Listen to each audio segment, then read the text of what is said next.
Have you ever driven with one of those people that are so nervous in the passenger seat of a car that they're constantly slamming on the phantom brakes when they think you're getting too close? Well, guess what? I'm one of those people, and I'm not nervous. I'm a control freak. When I'm behind the wheel, I'll try to pull off moves that only stunt drivers and Bugs Bunny would ever attempt.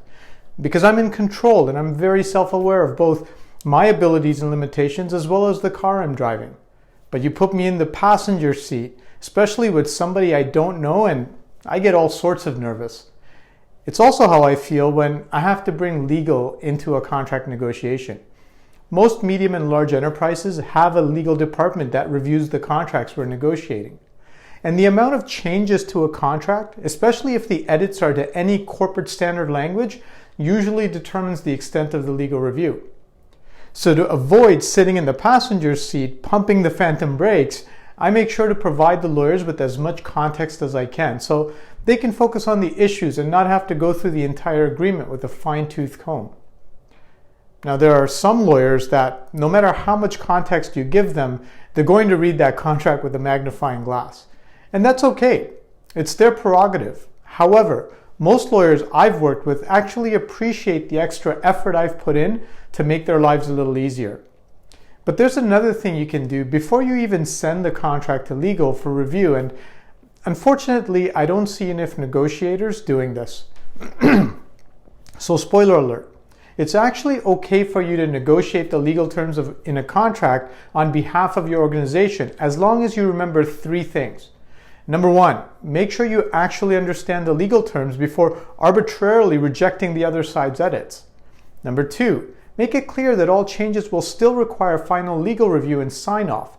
And the trick here is to only negotiate in the areas where you have a really good sense of your lawyer's threshold of acceptability.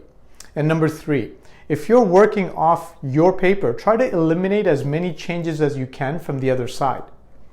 I was helping a client not too long ago who wanted to start discussions with the new supplier, so they sent them an NDA to sign, but the supplier came back with some edits. But before my client sent it off to his legal department for review, I asked if I could take a look at the changes first. Well, the supplier had made 5 changes to the NDA. 4 of the changes were to de-risk any liability they'd have if they breached confidentiality, and 1 was a legitimate concern about their IP. So we went back to the supplier and said, we understood the IP concerns, but the other 4 changes would make it impossible for us to do business with them. Within 10 minutes, the sales executive responded that he'd had a quick chat with his lawyers and we could disregard those 4 changes, but they would like to see some compromise on the IP.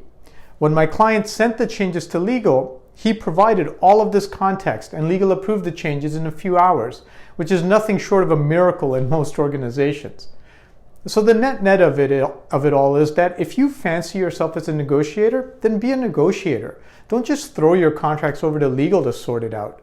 And if you don't know something, learn. Most of you have a training budget this year. You could do a lot worse than seeing what I have to offer. So check out the training section at oneviewnow.com and reach out to me if you'd like to know more.